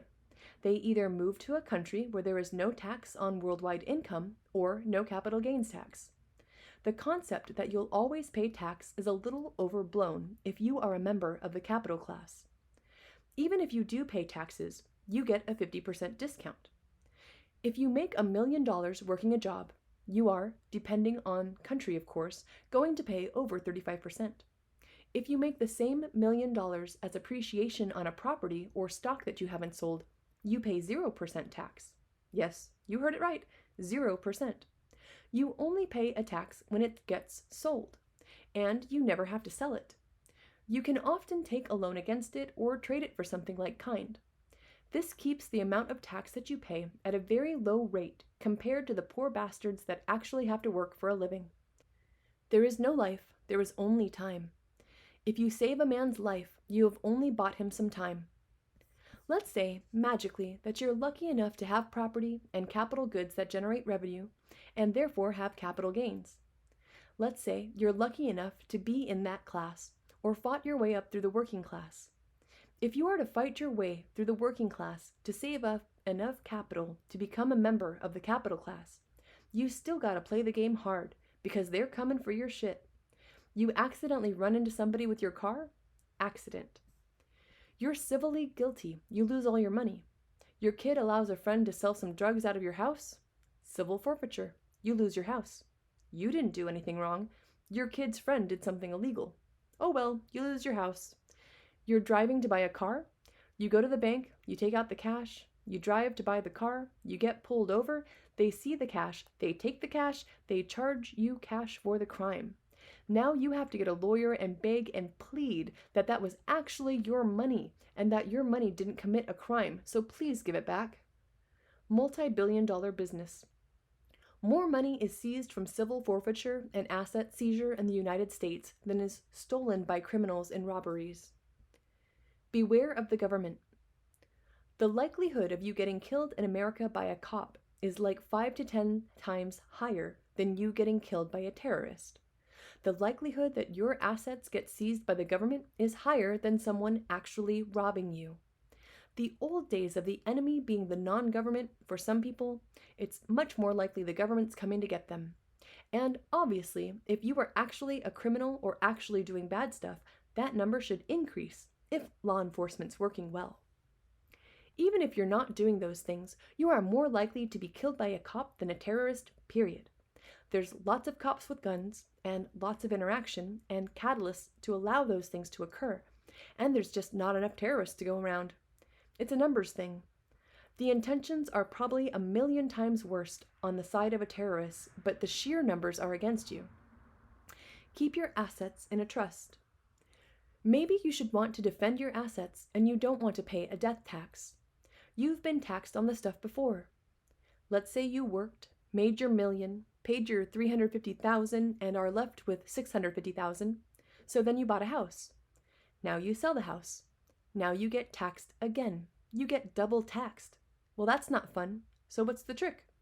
The trick is to not own your house. You let a trust own your house. Then the trust doesn't die. The trust doesn't pay an estate tax. You become civilly liable for some stupid thing your kids did, or for some civil forfeiture, or for some running a person over, or whatever the problem is. The trust didn't run anybody over. That's the reason O.J. Simpson could kill a bunch of people, be found civilly liable, financially liable, and still live the life of a millionaire, because his trust didn't kill anybody, and his trust has the money. Then, when he dies, his trust will give his kids the money. No estate, no death tax. Let's imagine that you had a house and you gave it to one kid, and then that kid gave it to somebody else, and then that kid gave it to somebody else. Government takes a cut every single time. Now let's imagine you have a trust. Trust lets one person live there, and then another person, and then another person. No taxes, no fees, no transactional costs, just upkeep cost. You need to pay the trustees, and you need to pay to set it up. You also need to choose a jurisdiction that is run by the rule of the law. Apparently, Bermuda's great, because that's where all the insurance companies have their billions of dollars, so it's good enough for them, assuming that the insurance laws that cover the formation are similar in well-covering family trusts.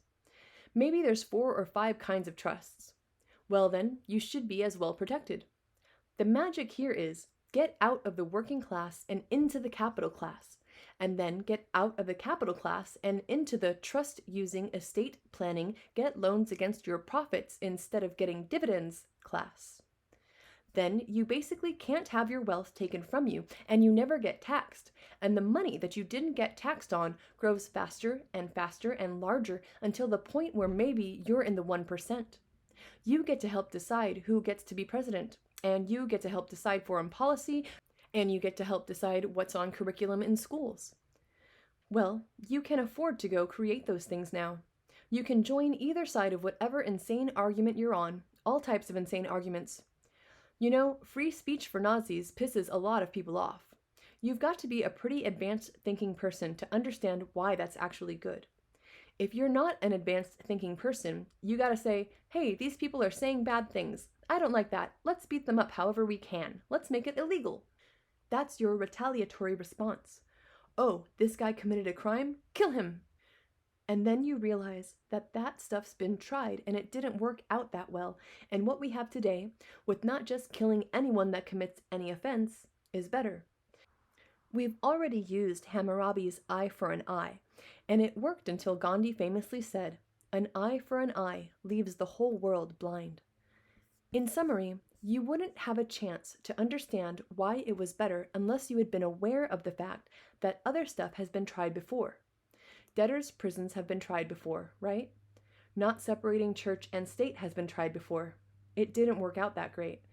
Not having a representative as a member of a nation, like taxation without representation, it's not as good, is what the Americans did. That representative democracy is useful. So, class war. Get out of the working class. Get into the capital class. And then get out of the capital class and into the 1%ers. Trust funds, asset planning, loans instead of distributions. Percentages.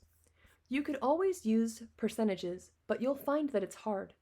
The only 2 things you can think of that you can pay in percentages are taxes and divorces. That's about it. It's often much better to look at things in flat rate terms because you can buy and sell things for flat rate prices. What is a percentage anyways? It compares a thing with some other thing.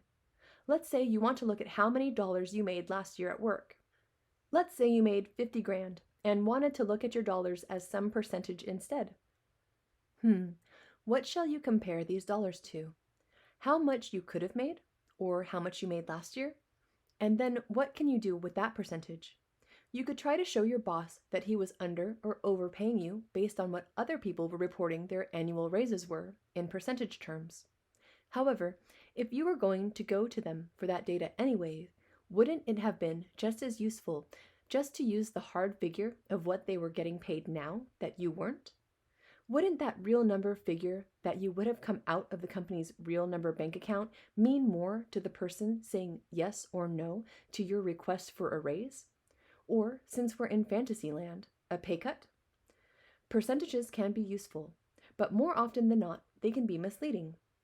Beware of the unqualified percentage. XYZ did P% in T time. From what to what? What was going on before and after T time? Were you delaying sale bookings? Were you taking on debt? Were you buying sales at negative profit? Were you spending $2 to buy $1 of sales? That cherry picking of times is a fun one. Economic systems and productivity. In countries that have fluid and adventurous credit systems, the upside is that everything goes faster and stronger and better. The downside is that you have misinvestment and malinvestment into things that you shouldn't have done. It's an art. How do you maintain people kicking ass and staying at a 5% unemployment rate, which, by the way, is amazing? If you had a family on an island and you tried to get 95% of your family to kick ass 5 out of 7 days a week, it wouldn't happen. It's nearly a miracle that the economic system of the planet that we're now able to extract such insane productivity out of the workforces, because if the assets that are in the world were even close to what you could call evenly distributed, lots of people would opt for more free time. There's a funny saying that if you get a day off work, it's great. If you get 2 days off work, it's great. If you have a long weekend, it's great. 3 days, Friday, Saturday, and the Sunday is an off day. That's awesome. But if you have a second off day, if Tuesday is off, you stop being a human being. You forget how to wake up. You forget how to shower. You're no longer an effective member of society. You just, on that fourth day, are eating chips and watching the game. It's crazy. That's like the tipping point for some people.